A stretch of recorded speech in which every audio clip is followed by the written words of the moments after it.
والصلاة والسلام على محمد النبي الأمين وعلى آله وصحبه ومن تبعه بإحسان إلى يوم الدين. Inshallah, tonight we're going to discuss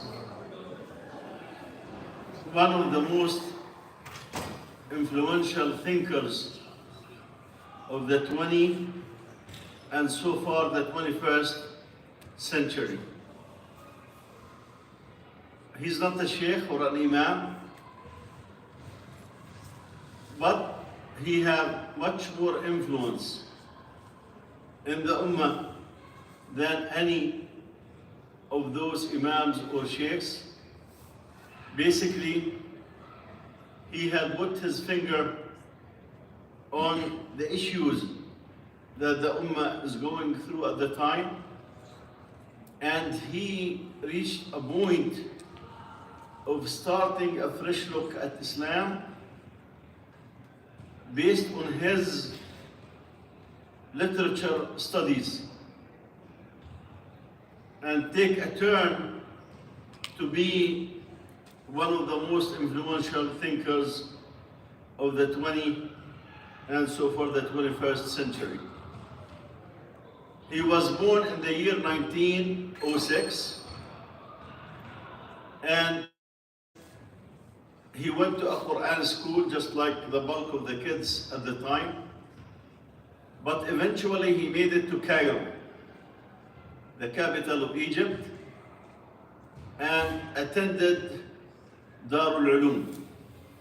And for those who have attended the previous lectures with us, Darul Ulum became the place to go for the elites in Egypt, compared with before that, where Al-Azhar was the place where they looked forward to go and get education. And remember, we said that the way the British have got this Al-Azhar to be ignored is that at one point every family in Egypt wanted to have their daughter married to someone who graduated from Al-Azhar. That was an honor, a prestige. But then when the British came, if you graduate from Al-Azhar, you have a very low salary, and your only option is to work in a masjid. While if you graduate from this Darul Ulum, you will have many doors open for you. So everybody was looking to graduate from Darul Ulum, and Sayyid followed that trend. Another important thing to mention about that era, when he moved to Egypt, capital, the Egypt's capital, Cairo, he got close to the elites circles in Cairo. How? His uncle from his mother's side was a very influential person at the time, a member of Al-Wafd party, which was a famous party at the time. And he introduced Sayyid, who have shown an intellect level way higher than the students that were at his time. And basically his ability to critique literature became a main feature known in Egypt among the secularists and the Islamists at the same time. He got introduced to Western culture through the library of Abbas Mahmoud al-Aqad. And if you do not know Abbas Mahmoud al-Aqad, in Egypt, in the beginning of the 20th century, there was big fights, intellectual, between people who were for the Arabiya, for Islam, for the Quran, like Mustafa al-Rafi'i, and between people like Taha Hussein and Abbas Mahmoud al-Aqad and company. And those people were basically, although they wrote Islamic books, like Al-Aqad wrote the Abqariyya of As-Siddiq, the Abqariyya of Umar, and so on and so forth. But, he's well known to be sitting on a cafe across the street when the Salat al-Jum'ah was held. I mean, this should give you an idea of that his Islamic writings really reflect him as a genius author and writer, no doubt about it, but he does not have much of Islam in his pocket, just like Taha Hussein. In fact, some of their ideas and thoughts and stands were against modern understanding of Islam, and they basically want to have ambush for secular agenda. In this atmosphere, Sayyid Qutb was raised. So he was not among sheikhs or imams. He did not have a regular Islamic training or education at the time. On the contrary, his time was spent at Al-Abbas Al-Aqad Library, which will be one of the most famous libraries, personal libraries in Egypt. And it's full of Western literature, Western author, Western ideas in this regard. In fact, in the early stage, he would stand with Abbas Mahmoud Al-Aqad as his mentor, his teacher, against those who are more Islamically oriented, like Mustafa Sadiq al-Rafi'i, who one day we will maybe discuss, because he played a main role. He wrote a book under the banner of the Quran. I mean, this just tells you, while Al-Aqad is writing about the genius of Abu Bakr, the genius of Umar, Sadiq al-Rafi'i, Mustafa Sadiq al-Rafi'i will be discussing how relevant is the Arabiya, how relevant is Islam, and standing in that face. So Sayyid Qutb obviously started on the wrong track, but became very famous for his books, for his literature. He's a man of literature. He had this feature that, within the Egyptian society, Islamist and secular and whole, among the elite recognizing his status. And that's where he had access to all the social gathering and the elites within Egypt. So he started writing about the Quran. One of his famous books is At-Taswir al-Fanni, which basically talk about how the Quran, when discussing certain situation, like the people of Jannah, the people of fire, the people of this and the people of that, what sort of pictures does the Quran present? So he was basically studying the Quran from a critique perspective of how beautiful is this, how beautiful is that, without any link to any Islamic Iman or Aqidah or that way. That was his introduction to Islam. Just reading, enjoying this way that the Quran presents many aspects of those events in the Akhirah or in the Dunya or so on and so forth. While studying this, he issued the first book about At-Taswir al-Fanni fil Quran, but he did not continue that series. He promised there will be another book. Instead, he have hit a more important aspect of the Quran. This is a way of life. This is a comprehensive system.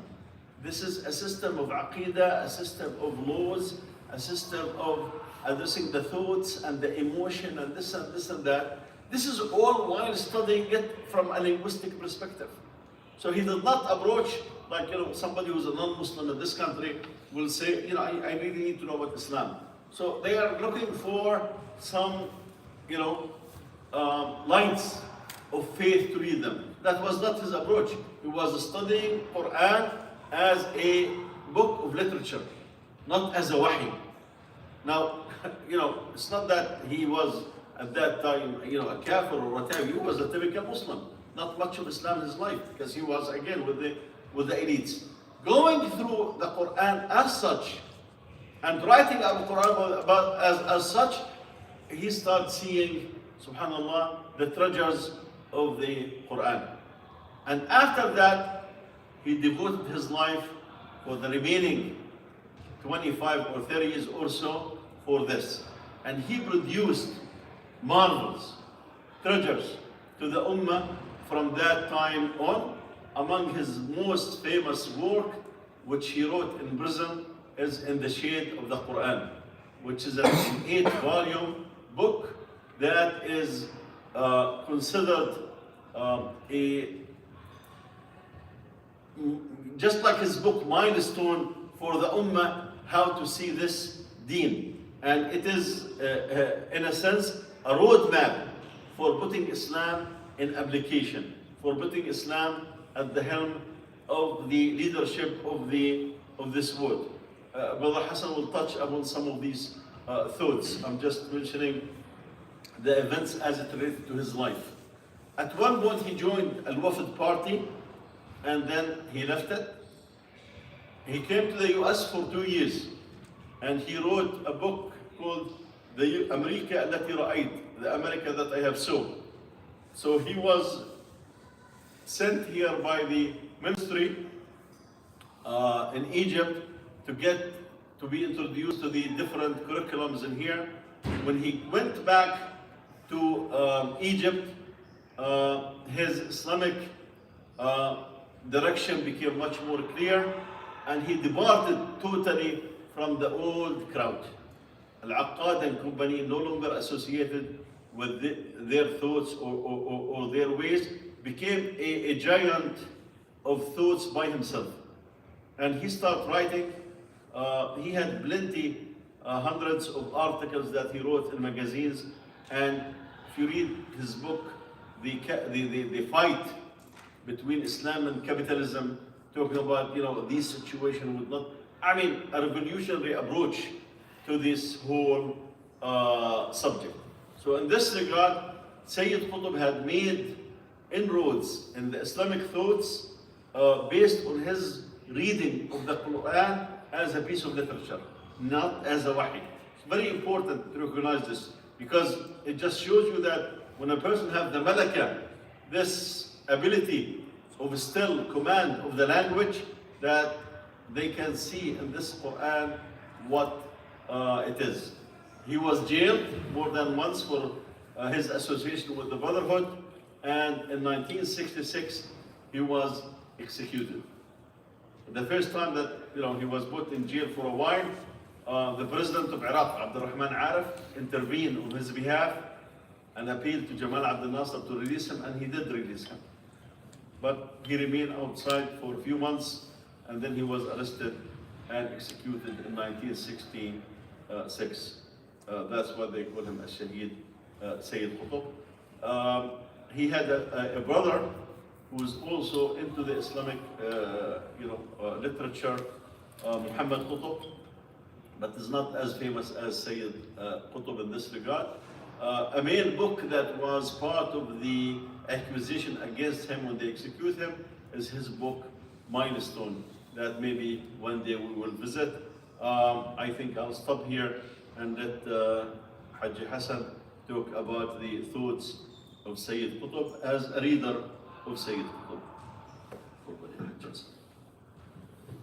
بسم الله الحمد لله والصلاة والسلام على سيدنا محمد وعلى آله وصحبه أجمعين. بسم الله الرحمن الرحيم. I'm going to talk about Ma'alim fi Tariq, milestones. And of course, in English, when you read this, if you are not listening, don't the Arabic title, you'll be like, what does this mean, milestone? Because it's an odd word that maybe we don't use that much anymore. But he meant it to be as markers along the road. So things that you follow to get where you need to go. In fact, he wrote this book as a series of basically essays, and he compiled it together in a structure that he then called this book Al-Ma'alim. In essence, I just wanted to give a further intellectual context as well. Early 1900s, he was born. You see the fall of the Ottoman Khilafah, You see also the former, and there's been a lot of writing recently about the former leadership, Islamic leadership of the Ottoman Empire. They're exiled to Egypt also. For example, Mustafa Sabri, who was one of the last Shaykh al-Islam of the Ottoman Empire, Khilafah, he was actually exiled in Egypt as well. And so they had this sense that one system is collapsing, and then we have new ideas which are taking over. And so in that context, the unique thing that Sayyid Qutb, he said was, he did not view this as a fight of Muslims versus non-Muslims. In fact, he framed in his book, and he says it over and over again, this is a fight between Islam and Jahiliyyah. And he specifically and very candidly over and over again said Jahiliyyah, ignorance, is a mentality. It is a situation that when the Prophet Muhammad came to Mecca with Islam, he was fighting against Jahiliyyah, but the same ideas, now, even though the situation he found himself in is what he was explaining, the names of peoples are Muslim, but the ideas they carry are the same basic ideas of Jahiliyyah. And so that's why he said that the battle today is not between Islam or Muslims and non-Muslims. It's in fact this battle between Islam and Jahiliyyah. In fact, in some of his chapters, he goes over the concepts of Jahiliyyah, where he goes into democracy, communism, Western societies, Eastern societies, and then the last part of it is Muslims, because he says that Muslims have in fact adopted these aspects of Jahiliyyah. So I just wanted to go over a few of his ideas. I'm going to go like sort of chapter by chapter and just a few comments. First thing he says is mankind needs a new leadership. So he starts off by talking about all the current systems that were existing at his time, which was democracy and capitalism, and then communism. And he said communism is one of those ideas which is against human nature. In fact, he said that collective farming, which is one of the things that communists did, which they basically took all the tools of individual farmers and made collective farms that everybody works on. He gave the example of Russia, which had surplus of grain before this issue, and then after that, when communism came in place, they actually had starvation.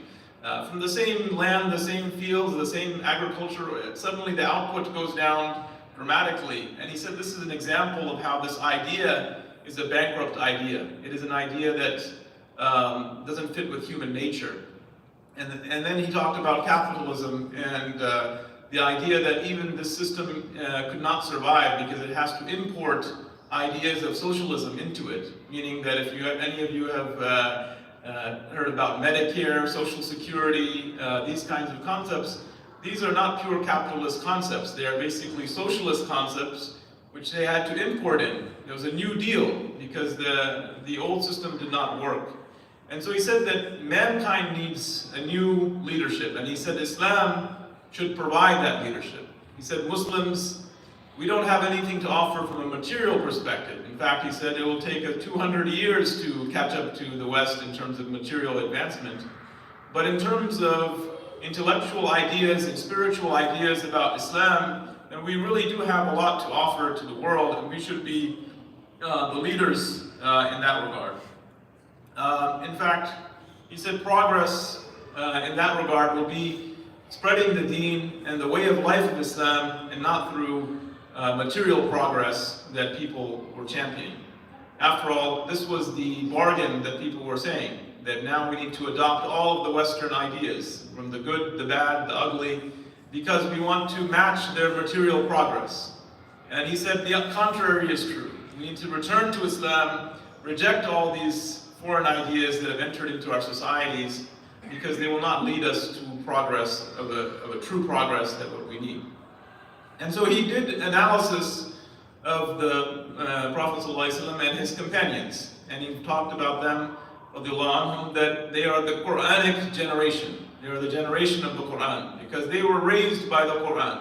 In other words, the Quran is the thing that brought them into Islam, and it is the thing that changed them. And he said that the Quran is not the way that we look at the Quran. He said that many Muslims have Musahaf in their house, very nicely wrapped, and in a nice shelf high up, where it cannot be disrespected. But that's not the way the Sahaba radiallahu anhum took the Quran. They said that they took the Quran as an instruction for what to do. He compared it to the soldier on the battlefield. He gets today's bulletin. Today's bulletin is what we need to do today. And that is the way they took the Quran. When it came not all at once, it came, as you know, step by step. And it addressed them as they were progressing. And as he mentioned, what they said about the Quran, meaning the Sahaba, is that we used to memorize and read no more than 10 verses at a time. We would read it, we would hear it, we would memorize it, and we would act upon it. Meaning that the idea is that the Quran is meant to be acted upon. It is meant to change your personality, and it's meant to then lead to certain actions. So that's one thing he wanted to emphasize, that the Quran has this fundamental characteristic, and the people that don't use the Quran in this way, and they use it more for ritual, then they've really not really captured the essence of Islam. In fact, he said that many of the ideas that people think of Islamic, he didn't really specify, he said some of those are even Jahili ideas recapitulated in Islamic clothing. So, let's see, so he said that we need to do, which is basically his fundamental program, is that we need to free ourselves from a Jahili thought. He said that the Prophet ﷺ, when he was in Mecca, there was a lot of ways that Islam could have been spread. In other words, he said that Islam could have taken the tact of Arab nationalism, for example, because the Prophet ﷺ could have combined all the Arab tribes and said, we are, for centuries under oppression by the Romans and the Persians, those were the superpowers of that time, and let us get together on this nationalist concept. And then, of course, later on, he could have established Islam afterwards. Or he could have said that the poor people are being oppressed by the rich, and that's in our society, and he could have started a social movement to try and reform society in that way. Or he could have started a reform of moral movement, moral reform, because after all, there was many corrupt moral practices in that society as well. But instead, what he said, the Prophet ﷺ came with Islam first to establish the aqidah, establish the belief, not as a theoretical idea, but as a practical idea that would motivate the person to act in the right fashion. And he said that the mission of Islam was not to replace Roman tyranny or Persian tyranny with Arab tyranny. It is to free everyone from tyranny altogether. So he spent a lot of time analyzing the Prophet ﷺ and the Sahaba in the Meccan period, because he said the Meccan period really reflected a lot of what Muslims today, no matter if they're Muslim world or non-Muslim, majority countries, its lessons are very valid and critical to understand. And so he spent a lot of time talking about the Meccan period and how the Sahaba radiallahu anhum were raised by the Quran primarily. And of course his emphasis was on the Quran, as we know is fi dalal al-Quran. He approached Islam through the Quran.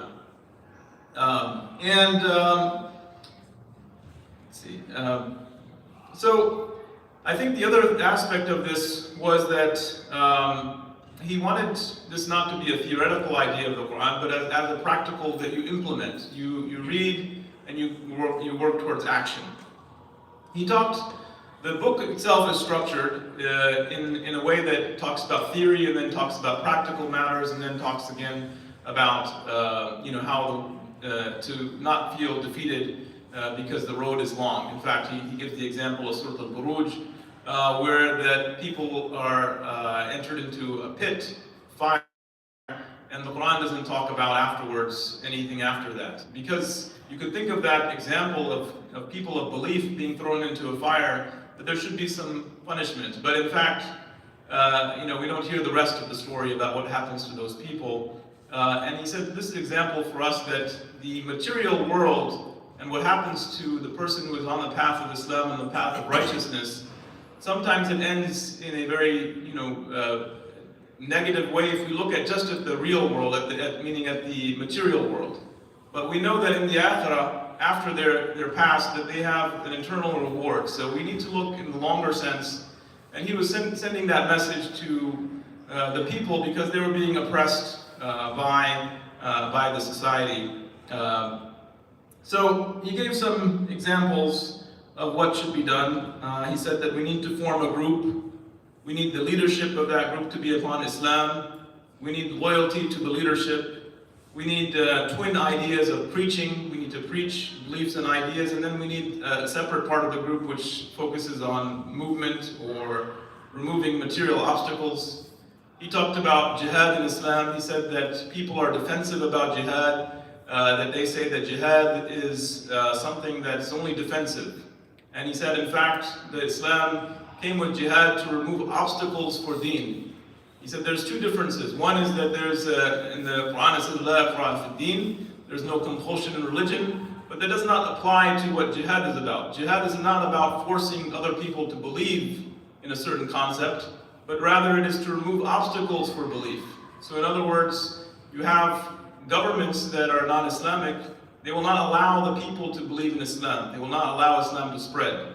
So jihad itself, as a statewide movement done by the state, is meant to remove obstacles for Islam. And he said there's nothing to be apologetic about, and we don't need to deceive people by claiming that jihad is some kind of only defensive thing. In fact, people need to understand the real motivation behind why jihad was established and why it's not something that forces anyone to believe anything. In fact, it is a key method for the Islamic State to spread Islam throughout the world by removing obstacles for the message. I think many of these things, many messages from this book definitely apply. The analysis about the societies for sure, because he looked at the fact that these societies, these Arab and Muslim societies that were recently under an Islamic State, now they are looking toward the West and taking all of the ideas of the West as the best ideas.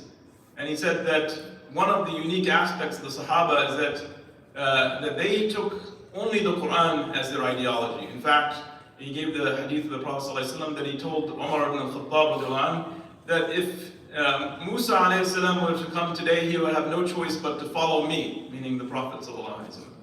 So he said that, and he gave that as an example, that the Prophet ﷺ, he made sure that the Sahaba, they took no other ideas from anywhere else other than from him, other than from the Quran, meaning Islam was their pure identity.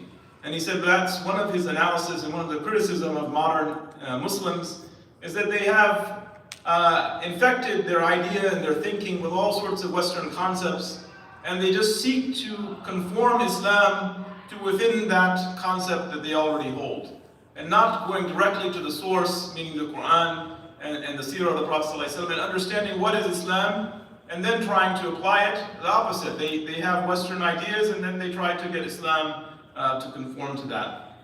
And so he really talked a lot about a defeated mentality, a mentality of defeat that people have, and he tried to change that into a superiority idea, superiority complex, in fact. I just wanted to, and Brother Shem, add to that, or correct me as that may be. There was a comment, he said, during my stay in the United States, this is from Sayyid Qutb, his writings, and of course it's interesting to read that where he went to the United States, because he went to Colorado, I believe it was the 1950s, is that right? 48. 48, yeah. So he already had some Islamic turn before that, because there's a famous thing he wrote at Adalat al-Mujtama'iyyah. I think that was before he left for the US. So he already had been thinking in an Islamic way, and so I think that colored his visit as well. But nonetheless, he's very critical about American society. And he said that I'm going to just read directly from what he wrote. He said that there are some people used to argue with us in the United States, and a few who were considered to be on the side of Islam. They were on the side of Islam. Some of them took the position of defense and justification, meaning defending Islam and justifying. I, on the other hand, took the position of attacking the Western Jahiliyyah, its shaky religious belief, its social and economic modes, and its immoralities.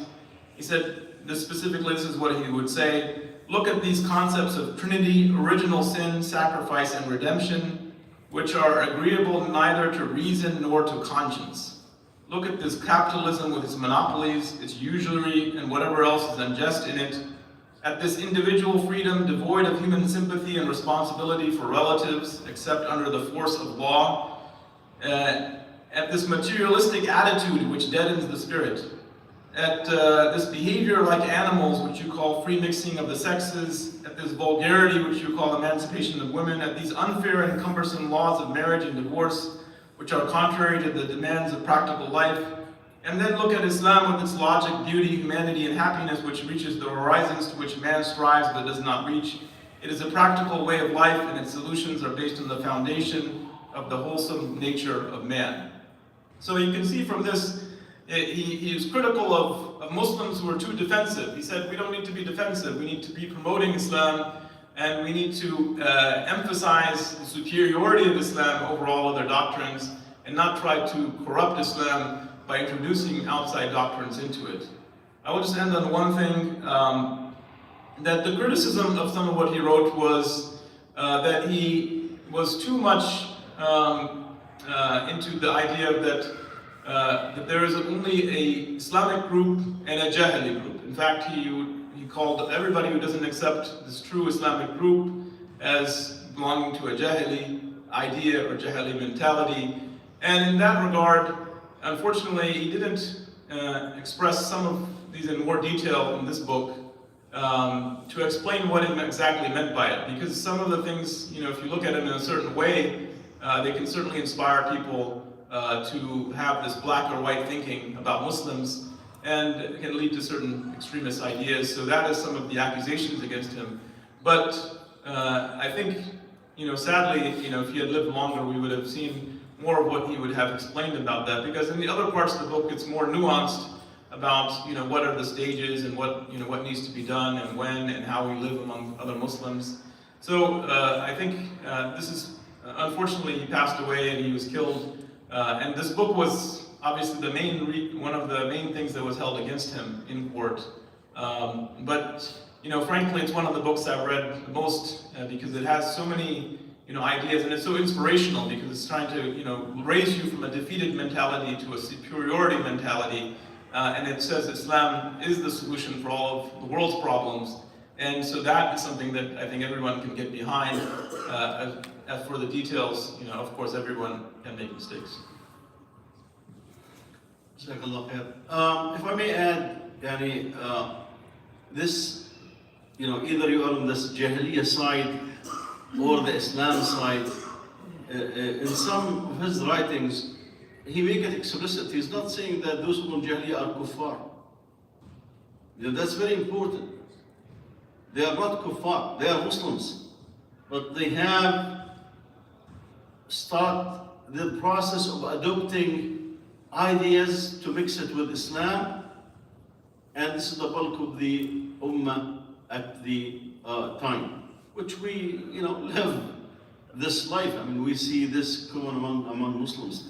In fact, some of his writings about his visit to America is by itself interesting. He talks about attending and watching this party in a church.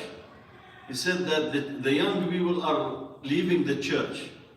So the priests are having parties, dancing and music and so on and so forth, with what comes with it, in the church. And he described one occasion where the priest was there, and they were doing dancing and all this flirting and this and that. And it became too late, early in the morning. So the priest gave him the key and said, please, when you finish, close the church behind you.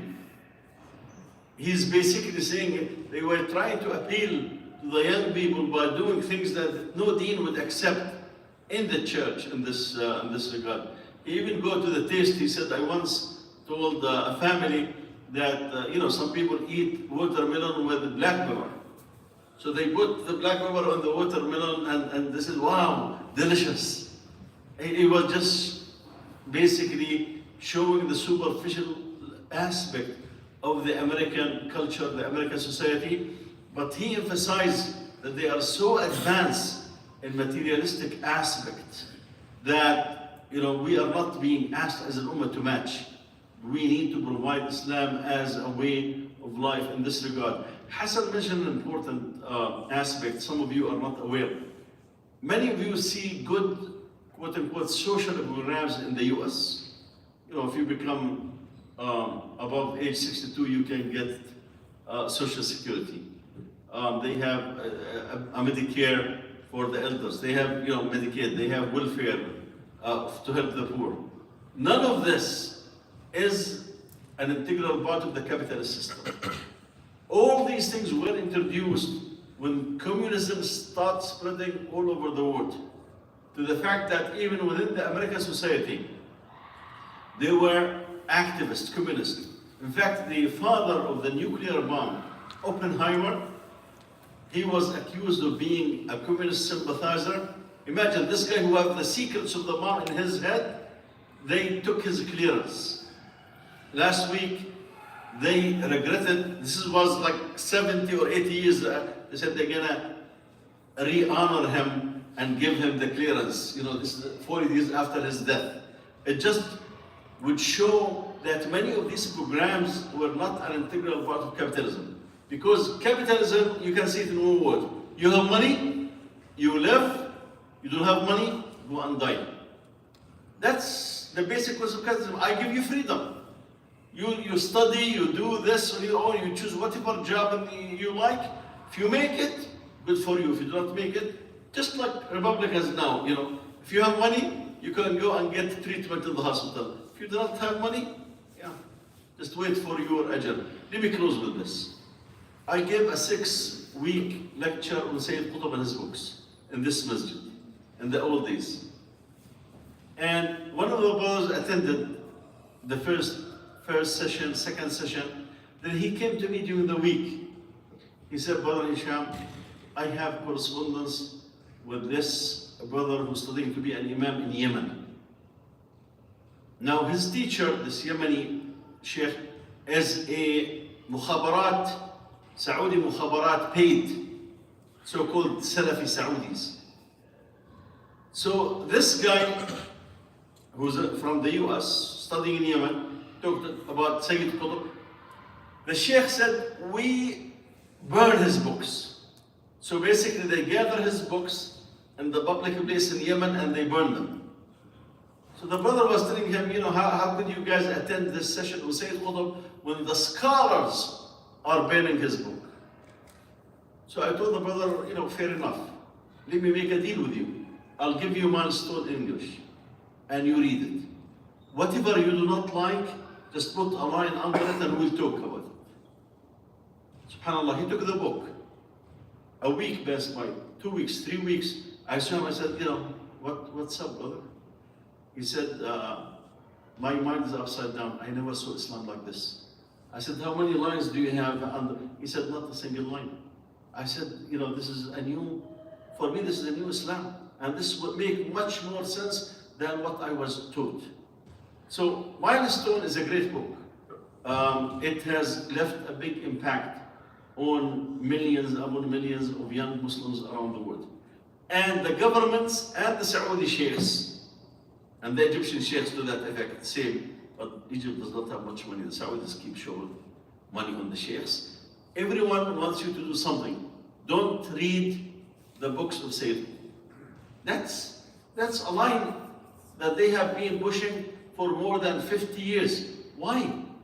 Because the main thought that Sayyid Qutb had put in his literature with all different details is one thought. That is the basic thought, is the concept of Hakimiyyah. who have the right to legislate. This is all argument goes back to the Quran and to Allah and to the Sunnah of the Prophet sallallahu alaihi wasallam. The concept of Hakimiyya, I mean, he beaten this concept to death. If you mention Sayyid Qutb, you mention the word Hakimiyya. Versus, of course, what had happened or what was taken at the time among the Ummah of Muhammad sallallahu alaihi wasallam. And you could see this in many of his books. Other than Al-Ma'alim, if you want a quick shake of the way that we see Islam, read the introduction to Surah Al-A'raf or the introduction to Surah Al-An'am.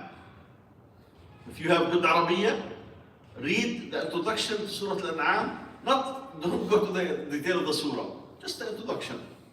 And you will see what sort of Islam do you see it. If you ask me, when I read his books, the later part of his books, because early on, as I said, he was a man of literature, it's as if you listen to the Quran and the ayat and the instruction of the Prophet ﷺ being revealed in the early days of Mecca. Purity of Islam without much or any contamination. وَلَا نُزَكِّي عَلَى اللَّهِ أَحَدًا. Now time for questions and comments, inshallah. The floor is open for all. Yes, Yahid. In Syria, the books of the Sayyid Qutb rahimahullah is forbidden. Like Ibn Taymiyyah, they are forbidden. You cannot find them anywhere. You go to jail in Syria. That's for sure. But I read back after September 11th, I got my hands on a letter Sayyid Qutb rahimahullah wrote to the scholars in Egypt, telling them about the Korean War, how is the U.S., the media of the U.S., changing facts like day and night. And he was making dua for Mudafa, that he wants the Soviet Union at the time to stand up to the U.S. just because, even though they are Muhyiddin and what have you, and these are Nasara, just to make the balance, because he was worried about the striking. If the U.S. gets over this whole world there'll be disastrous, and the Mudafi'a, Sunnatullah subhanahu wa ta'ala, will be no longer there, and that'll be much more disastrous. Yeah, I think some of you who attended the Thursday Khatira and talks, this is the so-called unipolar system, meaning there's only one power in the world. And we have talked about how dangerous this is to the world. Not that we have much or any love for the criminals in Moscow and Beijing, but the fact that having one power to be the only power in the world is very dangerous to the world itself, not just to the Islam and Muslims in this regard. And Sayyid Qutb have discussed this regard. By the way, one of his most famous articles in 1952, an article titled American Islam. It's in a magazine, Al-Risala. American Islam. Just go to Google, if you know Arabic, just say Sayyid Qutb Al-Islam Al-Americani. Very beautiful. He says America is standing against the communists and trying to use Islam. So you will hear about Islam, different aspects of Islam. The US is putting money at conferences for the Muslims, but you will not hear about Islam as a complete way of life. Islam and leadership. Islam as a ruling ideology. This is a very beautiful article, Al-Islam Al-Americani, 1952. An article, not a book. Yes, any other comment, question? Muhammad. Assalamu alaikum. Salam. I do have two questions. First question is, so communism, capitalism, what exactly was Sayyid Qutb rahimahullah, what was he advocating for, or what did he extract from the seerah and so on as for the right economical system?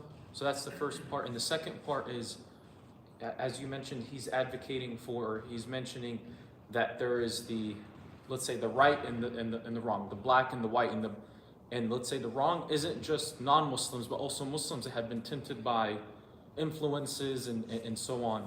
So I guess as you live in a Western society, how do you determine if you are being tinted? How do you determine, what to stay away from, especially that he mentioned that we are far behind in terms of materialistic and technology and so on. So where do you draw the line? Yeah, so as Brother Hisham mentioned, when he talked about the Quranic generation, he said that when they heard the word La ilaha illallah, they knew that ilah or uluhiyya it means sovereignty. It means that Allah is sovereign, and in fact the mushrikeen of Mecca, when they heard this, they knew immediately that this meant that all of their authority is no longer valid. And so when he's talking about these other societies, these other systems, whether it's Christianity, whether it's Judaism, whether it's communism, whether it's democracy, whether it's materialism, on the other side is always Islam. And what is Islam? He said you return to the Quran and the Sunnah of the Prophet ﷺ, and you see that the value of any Islamic system is about elevating the person so that their Lord, the true Lord, Allah subhanahu wa ta'ala, is pleased with them at the end of their lives. And that is the objective of the Islamic government. Okay, so that's, first of all, he said the very concept of how a government is structured is totally different in Islamic government versus any other government. Because every other government, it's about material progress, it's about how we can take over the resources of somebody else, how we can dominate over somebody else.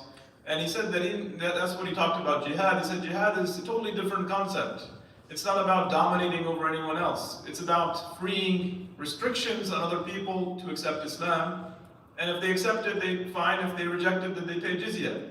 Because they accept this political sovereignty of Islam over them. They don't accept the message, that's fine. Nobody will force them. And so the idea of the government is totally different. So that's number one. And number two, he said that Islam is only one system that is actually looks at the human being and all of his natural processes, because it is revealed from Allah subhanahu wa ta'ala who created the human being. And so it allows for free trade, free commerce, but it doesn't allow the over-exploitation of people as well. In fact, that's what I talked about in one khatra the other day, is that one of the first battles after the Prophet ﷺ passed away was Abu Bakr as-Siddiq, which is unique in human history. He fought a battle to secure the rights of the poor over the rich, because he fought for the zakat, to make sure that it was still implemented, because people stopped paying it.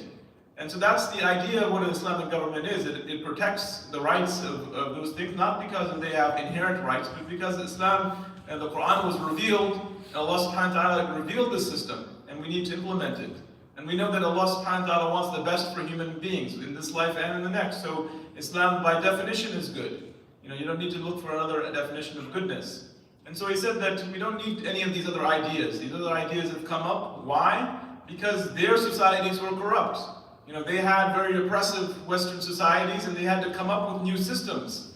They bankrupted themselves intellectually, morally, spiritually, and so they rejected all what they had, and they came up with these ideas. But Islam does not need to do that, and Islam is much elevated above that.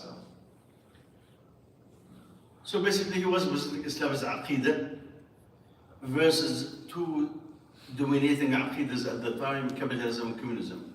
There's not much about Christianity and Judaism as religions, except when the ayat touches on this. Now to your second question, about us being or living and being, how do we know that we are being contaminated or affected by the Western thoughts? First of all, there's no doubt that we will be affected. And if somebody would come to you and says that their thoughts and actions and this and that are 100% pure, Islamic, say, okay, here, may Allah help you, inshallah. Let me just give you an example. If you want to read the newspaper, and you have a children at home and you read the newspaper and you put it on the side. Lots of junk in it that the family and the children would see. This is a newspaper, it's being brought to your home. If you open social media, because we are humans, you cannot tell me that after this session, the way that you came is the way that you left. Unless you were asleep during the session. If you were, because you have to take a stand of what was said. Either say, wow, this makes sense. No, this does not. I agree. No, that I do not agree. Based on your own background, based on your thinking. So the fact that you interact with the society, by default, you will be affected. The question is to what extent? What extent that effect is.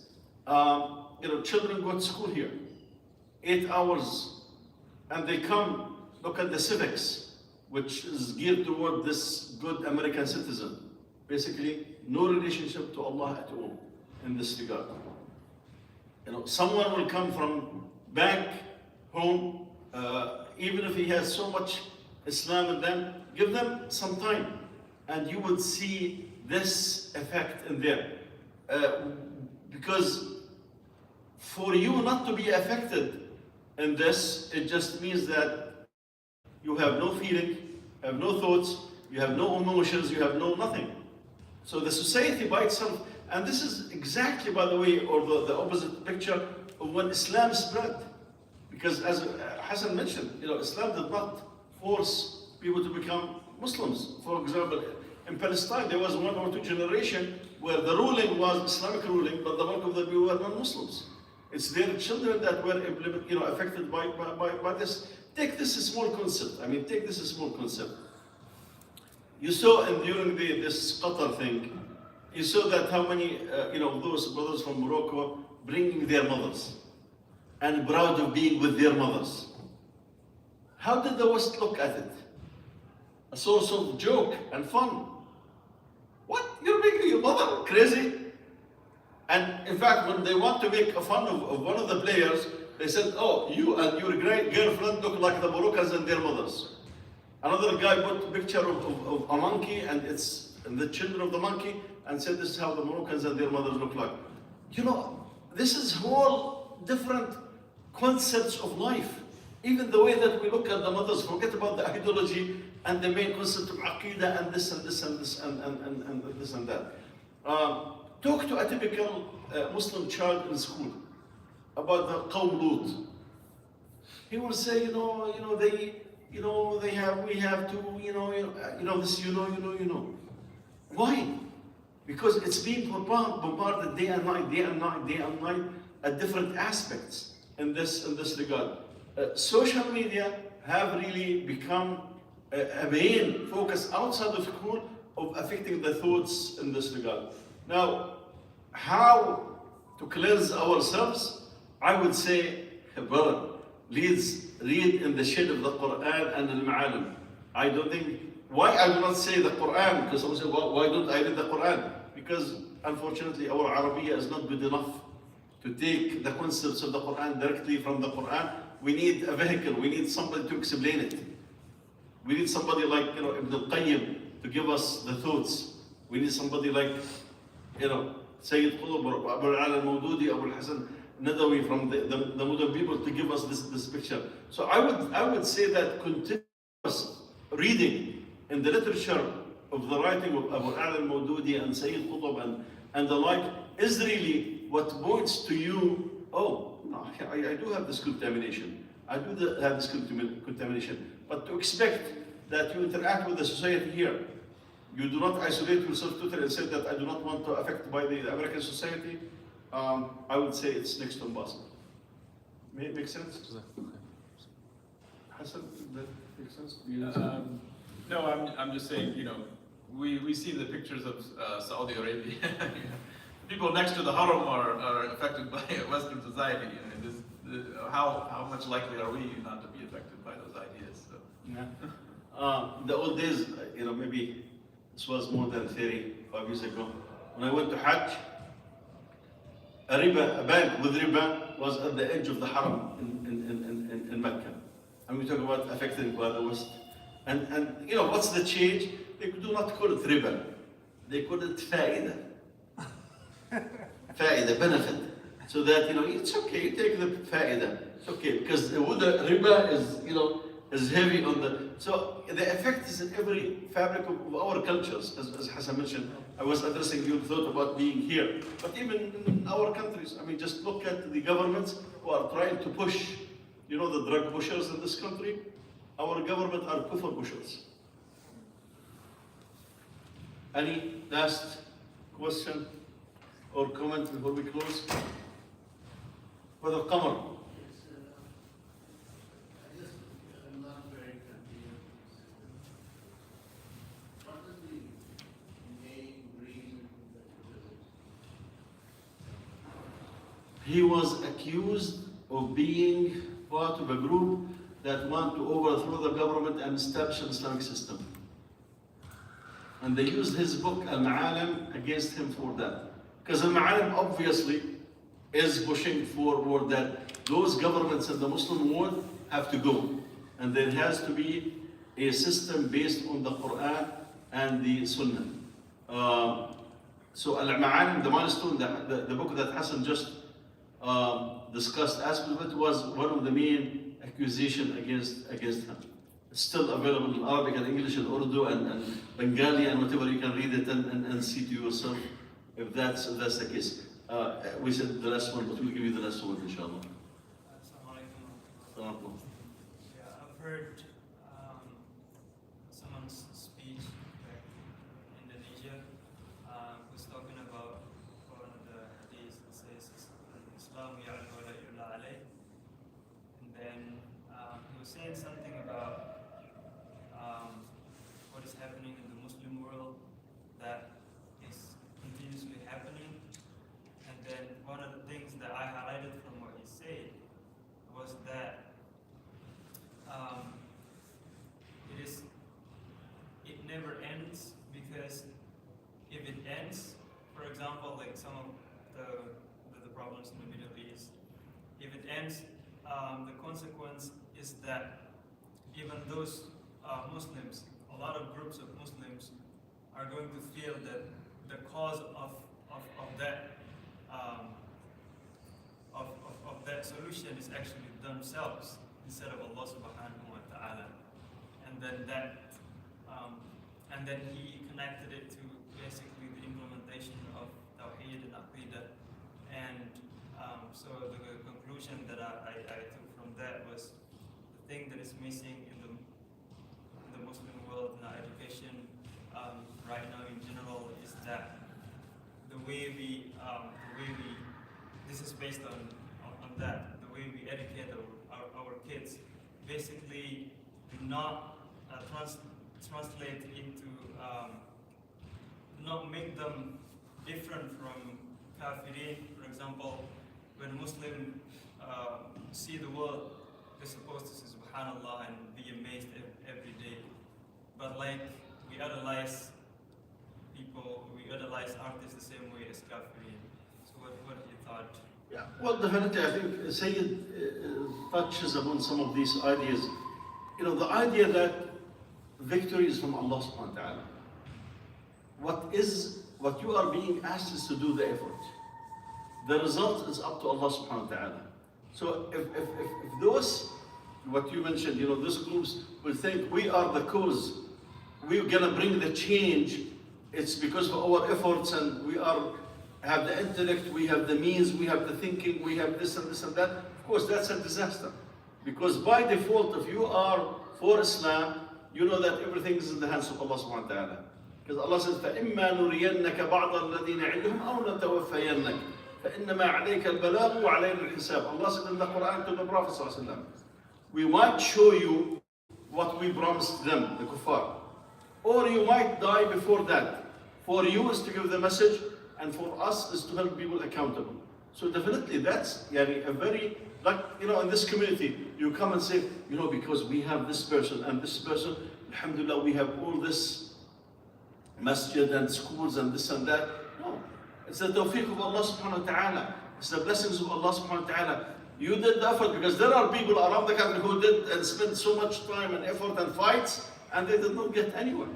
So definitely it has to do with the ikhlas, it has to do with people working together for one aim, it has to do with, we do not want to, this is Arab, this is a non-Arab, this is, an American, this is an immigrant, oh, this is from this country, this is from that country, this is white, this is black, this is rich, this is poor. No, we work as one ummah with this frame of mind, we work that Allah has asked us to do the effort and He will deliver the results. Now we cannot use this to explain our failures. Say, we did the effort. Well, no, check what went wrong, because along the way there has to be. So definitely, the thoughts that have been presented, by this brother are genuine, and discuss some of them and discuss many of them, because the tarbiyah of the Quran is totally different. And he keep emphasizing the tarbiyah of the Quran, that the Prophet ﷺ put the main emphasis for the first few years on the tarbiyah of the Quran. And that what would create a generation that is different. That's why they try to make Arabiya very weak, even in Arab countries. A war against Arabiya in Arab countries. Why? So that people will not have, the ability to understand what's in the book. Jazakumullah khair wa barakallahu feekum. May Allah subhanahu wa ta'ala shower His mercy, rahmah, and Sayyid Qutb. May Allah bless you all, families, bring the khair and the goodness to the Ummah of Muhammad sallallahu alayhi wa sallam, and open the hearts of those who do not see the light of Islam.